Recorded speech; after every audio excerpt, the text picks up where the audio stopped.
Hello guys, हम पढ़ने वाले इंटर क्लास फिजिक्स एनसीईआरटी का वेरी इंपॉर्टेंट डेरिवेशन जो दोहर वाइज के लिए काफ़ी ज़्यादा इम्पोर्टेंट है। तो देखिए क्वेश्चन का नाम क्या है। एक समान गोलीय कोश के कारण वैद्युत क्षेत्र की तीव्रताएं ज्ञात कीजिए। तीन कंडीशन है, तीन कंडीशन पर हमें वैद्युत क्षेत्र की तीव्रताएं ज्ञात करनी है। बाहर ज्ञात करनी है, पृष्ठ पर ज्ञात करनी है और पृष्ठ के अंदर ज्ञात करनी है। तो इसका ये डायग्राम है, तो डायग्राम को समझ लें। देखिए ये एक समान गोलीय कोश है, गोले है तो गोलीय कोश है। इसके केंद्र बिंदु O पर प्लस की आवेश रखा है। इसमें दो त्रिज्याएं हैं। केंद्र बिंदु O से कैपिटल R दूरी पर प्लस की आवेश एक समान रूप से वितरित है। तो ये जो है एक समान रूप से प्लस की आवेश वितरित है। और स्मॉल r दूरी पर एक छोटा अवयव d है जिस पर हमें वैद्युत क्षेत्र की तीव्रता याद करनी है। तो कहाँ पर याद करनी है? कैपिटल R की दूरी पर वैद्युत क्षेत्र की तीव्रता हमें ज्ञात करनी है। तो देखिए इस तरीके से डेरिवेशन सॉल्व करेंगे हम। तो इसकी हिंदी एक बार समझ लें कि माना r त्रिज्या का, तो देखें ये r त्रिज्या का एक आवेशित गोलीय कोश है। आवेशित का मतलब है कि इसमें प्लस क्यू चार्ज वितरित है। आवेशित गोलीय कोश है जिस पर प्लस क्यू आवेश, जिसके केंद्र बिंदु प्लस O पर प्लस क्यू आवेश रखा है। तो यहाँ पर केंद्र बिंदु O पर प्लस क्यू आवेश रखा है और प्लस क्यू आवेश आवेशित गोलीय कोश को केंद्र बिंदु, देखिए इस आवेशित गोलीय कोश का जो केंद्र बिंदु O है और केंद्र बिंदु O पर क्या प्लस क्यू आवेश रखा है। प्लस क्यू आवेश मतलब केंद्र बिंदु O से स्मॉल r दूरी पर एक छोटा अवयव dA है जिस पर हमें वैद्युत क्षेत्र की तीव्रता ज्ञात करनी है। तो स्मॉल r दूरी पर हमें वैद्युत क्षेत्र की तीव्रता ज्ञात करनी है और कैपिटल R दूरी पर वैद्युत क्षेत्र की तीव्रता ज्ञात करनी है। तो इसके अकॉर्डिंग हम थ्योरी लिख सकते हैं चित्र को अकॉर्डिंग। तो देखिए हमने इसकी थ्योरी पहले ही लिख दी है। माना r त्रिज्या का एक आवेशित गोलीय कोश है जिस पर प्लस क्यू आवेश रखा है। तो देखिए यहाँ पर प्लस क्यू आवेश रखा है। आवेशित गोलीय कोश का केंद्र बिंदु, इसका केंद्र बिंदु क्या है? O है। केंद्र बिंदु O से कैपिटल R दूरी पर तथा स्मॉल r दूरी पर वैद्युत क्षेत्र की तीव्रताएं ज्ञात करनी है। तो इस तरीके से आप इसकी थ्योरी लिख सकते हैं। चलिए अब इसका सॉल्यूशन करते हैं। अब हम इसका सॉल्यूशन करने वाले हैं। तो देखिए गॉस के नियम से है। तो गॉस का नियम वैद्युत फ्लक्स का क्या होता है? वो होता है फाई बराबर होता है E vector into dA vector. तो देखिए जब वेक्टर का मार्क हटता है तो क्या आता है? कोस थीटा आ जाता है। तो फाई बराबर हो गया E into dA cos theta. और कोस थीटा का मान आप हर कंडीशन में यहाँ पे थीटा बराबर रखेंगे क्या? 1। तो यहाँ पे क्या आ जाएगा? फाई बराबर आ जाएगा E इंटू dA। अब क्या करेंगे? अब करेंगे आप समाकलन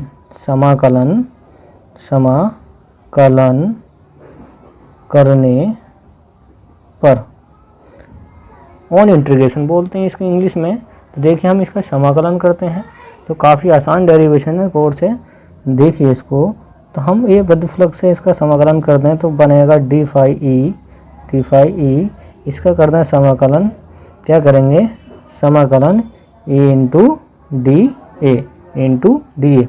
देखिए छोटा अवयव है यहाँ पे क्या है? छोटा अवयव है ये। अब इसके छोटे अवयव से इसका ऐसा मान लें कि डी फाई का समाकलन क्या हो जाएगा? Phi e. क्या हो जाएगा? Phi e. अब यहाँ पे ई एक कांस्टेंट वैल्यू, इसको ले लें बाहर और समाकलन किसका करते हैं? डी ए का। तो यहाँ पर फाई ई बराबर क्या आ जाएगा? ई इंटू, और देखिए चूँकि इस डी ए का समाकलन क्या आ जाएगा? डी ए का समाकलन आ जाएगा 4 पाई r स्क्वायर।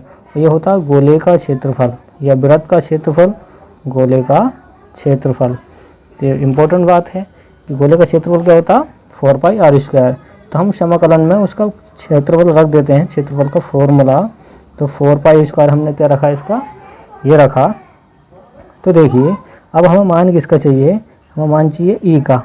चूँकि हम जानते हैं गॉस के नियम से, चूँकि कि हम जानते हैं कि फाई ई क्या होता है? फाई ई बराबर होता है Q अपॉन एप्सिलॉन नॉट। क्या होता है? Q upon epsilon not.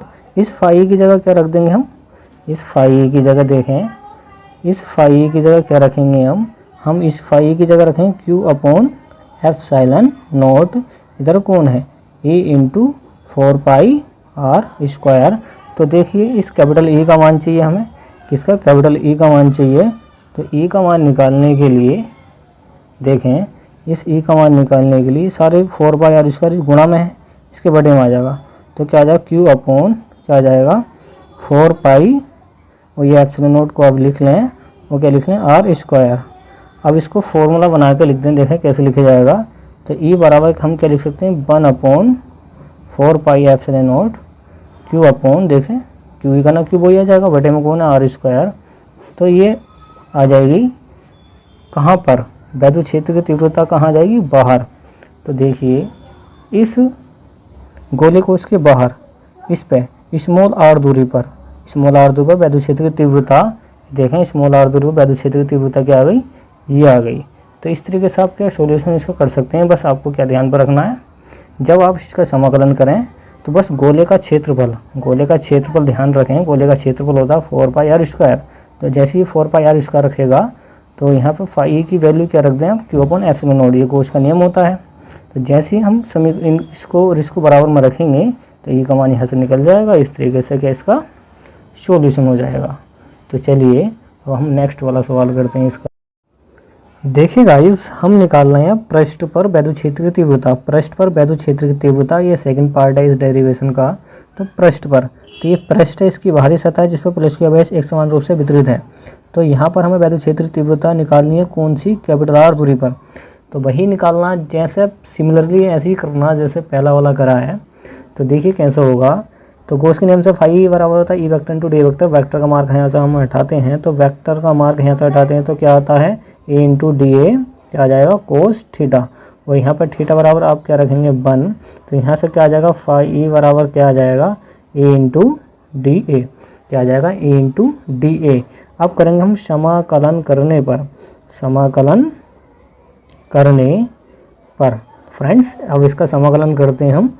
तो समाकलन इसका करते हैं, क्या आ जाएगा डी फाई ई, क्या आ जाएगा एक छोटे अवयव ले रहे हैं यहाँ पे तो डी फाई आएगा, छोटे अवयव की वजह से इसका समाकलन कर दें। तो ये बंद है और एक बंद पृष्ठ है, तो क्या करेंगे इसको बंद कर देंगे तो क्या आ जाएगा इंटू डी ए।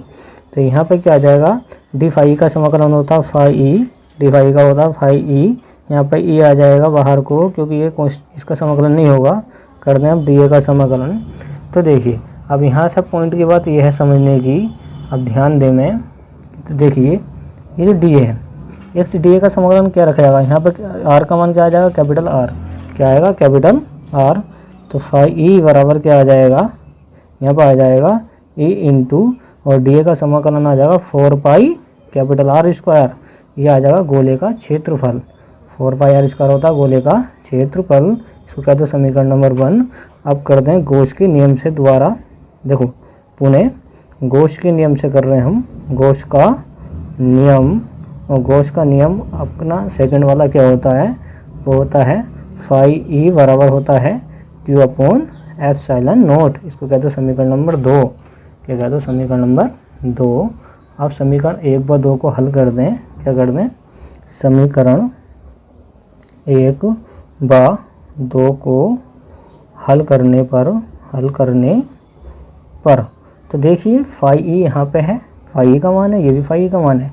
तो ये फाई बराबर फाई ई रख देंगे, तो पहले इसका मान रख लें या उसका मान रख लें, बात एक ही है। तो Q/ε0 इधर रख दें इसका मान ए इंटू 4π कैपिटल आर स्क्वायर, क्या आया कैपिटल आर स्क्वायर। देखिए ई का मान चाहिए हमें, किसका चाहिए ई का, तो ये गुणा की संख्या इसके बटे में आ जाएगी।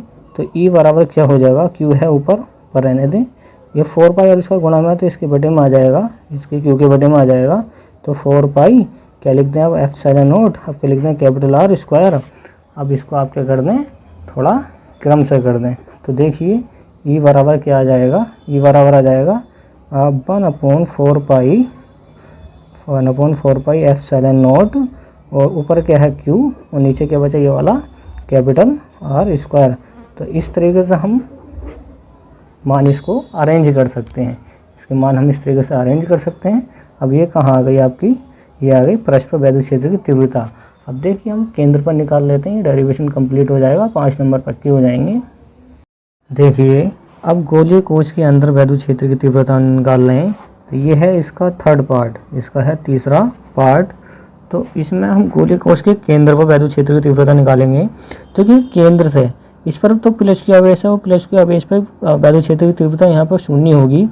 देखिए वैद्युत क्षेत्र की तीव्रता होती क्या है, वैद्युत क्षेत्र की जो तीव्रता है वो उसकी स्पीड होती है, तीव्रता मतलब चाल, धारा इसकी आवेश की चाल। अब यहाँ पर ये रखा है तो यहाँ पर तो ये शून्य होगा। तो देखिए यहाँ पे एक पॉइंट की बात ये है कि अतः गोले कोश के अंदर वैद्युत क्षेत्र की तीव्रता क्या होती है, वो शून्य होती है। तब हम इसको गोश के नियम से इसको सोल्व कर देंगे। तो देखो ध्यान दें, इसमें काफ़ी आसान है कि फाई ई बराबर होता है, क्या होता है, E vector into d A vector. तो वही करना, फाई ई बराबर क्या आ जाएगा, A into d A cos theta. अब फिर से कोस थीटा बराबर क्या रखेंगे, 1। तो यहाँ पर क्या आ जाएगा, फाई ई बराबर आ जाएगा इंटू डी ए। अब चूंकि हम क्या करेंगे, इसका समाकलन करेंगे। क्या करेंगे फ्रेंड्स, समाकलन करने पर, तो समाकलन करने पर, तो समाकलन करते हैं फ्रेंड, इसका क्या करते हैं, समाकलन फाई ई, तो आ जाएगा डी फाई ई बराबर समाकलन ए इंटू डी ए। तो क्या आ जाएगा, यहाँ से फिर से फाई ई आ जाएगा, यहाँ से ई आ जाएगा बाहर, और इंटू डी ए। अब क्या करेंगे, इधर आएगा फाई ई और गोला है ये, इंटू क्या आ जाएगा, 4 पाई आर स्क्वायर।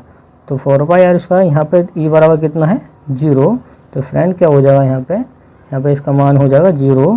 फाई ई बराबर क्या आ जाएगा, यहाँ पे देखिए इसी का मान 0 रहेंगे तो सब कुछ 0 कर देगा।